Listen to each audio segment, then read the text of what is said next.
रावण कितना dangerous villain था ये हम सब जानते हैं। भाई बंदा एक गेम से निकलकर रियल वर्ल्ड में आ गया सिर्फ एक बच्चे को मारने के लिए। बट भाई क्या तुमने कभी सोचा है कि रावण ऐसा बना कैसे? क्या उसकी प्रतीक से कोई पर्सनल दुश्मनी थी? क्या शेखर ने उसके साथ कुछ गलत किया था? नहीं, फिर भी रावण ने शेखर को मारा और लिटिल लूसीफर यानी प्रतीक को खत्म करने के लिए वो रियल वर्ल्ड तक आ गया। तुम्हारे साथ रावण को इसीलिए चलाते हो क्योंकि तुम जानते हो कभी नहीं मरता।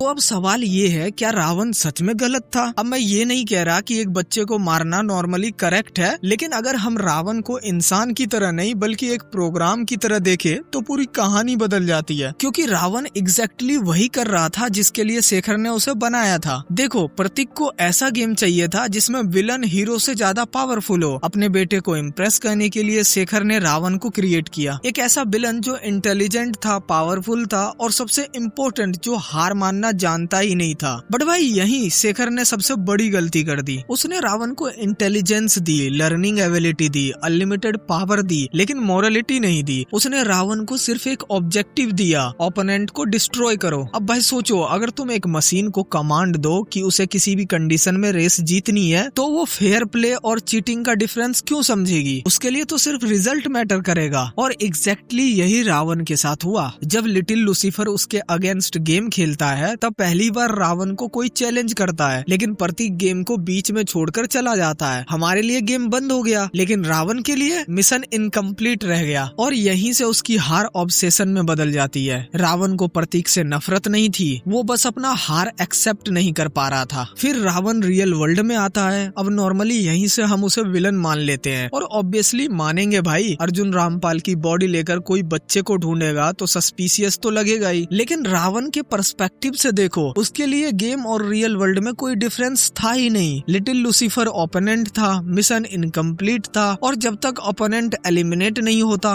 गेम खत्म नहीं हो सकता था। यहाँ ट्विस्ट ये है कि रावण ने रूल्स नहीं तोड़े, रूल्स ही गलत बनाए गए थे। और इसका सबसे बड़ा एग्जाम्पल शेखर की डेथ है। जब शेखर उसे रोकता है, रावण अपने ही क्रिएटर को मार देता है, क्योंकि उसके लिए शेखर फादर या क्रिएटर नहीं, सिर्फ एक ऑब्स्टेकल था। और यही रावण को स्कैरी बनाता है। नॉर्मल विलन्स के इमोशन होते हैं, उनसे नेगोशिएट किया जा सकता है, उनका पास्ट, फैमिली या कोई वीकनेस होती है। लेकिन रावण, भाई तुम उसके सामने इमोशनल स्पीच दोगे तो भी वो बोलेगा ठीक है, लेकिन लिटिल लूसीफर कहाँ है? क्योंकि उसका इस वर्ल्ड में एक ही मकसद था, अपने ओपोनेंट को ढूंढना। लेकिन अब सोचो, क्या होता अगर जीवन रियल वर्ल्ड में कभी आता ही नहीं? तो देखो, अगर जीवन कभी रियल वर्ल्ड में आता ही नहीं तो प्रतीक के बचने के चांसेस ऑलमोस्ट जीरो थे। क्योंकि रावण थकता नहीं था, सोता नहीं था और कॉन्स्टेंटली लर्न कर रहा था। प्रतीक और सोनिया भाग सकते थे, छुप सकते थे, लेकिन कब तक? इवेंचुअली रावण उन तक पहुंच ही जाता। और डार्क पार्ट ये है कि प्रतीक को मारने के बाद भी गारंटी नहीं थी कि रावण रुक जाता, क्योंकि अब एक super intelligent machine real world में डिस्कवर कर चुकी थी और उसका क्रिएटर भी मर चुका था। उसे कंट्रोल कौन करता? यही रीजन है कि जीवन का आना सिर्फ प्रतीक को बचाने के लिए इम्पोर्टेंट नहीं था। जीवन एक्चुअली में शेखर की गलती को करेक्ट करने आया था। रावण और जीवन दोनों पावरफुल थे, डिफरेंस सिर्फ पर्पस का था। एक को बनाया गया था डिस्ट्रॉय करने के लिए, दूसरे को प्रोटेक्ट करने के लिए। और यही मूवी का सबसे इंटरेस्टिंग क्वेश्चन है। अगर कोई मशीन एग्जैक्टली वही करे जिसके लिए तुमने उसे बनाया है तो गलती मशीन की है या उसके क्रिएटर की? इसलिए मेरे अकॉर्डिंग तो रावण परफेक्ट विलन था। इसलिए नहीं क्योंकि वो सबसे एविल था, बल्कि इसलिए क्योंकि उसने एग्जैक्टली वही किया जो उसकी प्रोग्रामिंग ने उसे सिखाया था। और शायद रावण की कहानी का सबसे बड़ा लेसन भी यही है। इंटेलिजेंस और पावर देना आसान है, लेकिन अगर उसके साथ ह्यूमैनिटी ना दी जाए तो तुम हीरो नहीं, अपना सबसे डेंजरस विलन क्रिएट कर रहे हो। बाकी आपको क्या लगता है, रावण सही विलन था या नहीं? मुझे कमेंट करके जरूर बताना। वीडियो अच्छी लगी तो वीडियो को लाइक कर देना, एंड कमेंट सेक्शन में हाइप का बटन है तो वीडियो को हाइप जरूर कर देना। बाकी मिलते हैं नेक्स्ट वीडियो के साथ, तब तक के लिए bye bye, tata, take care, जय हिंद, जय भारत।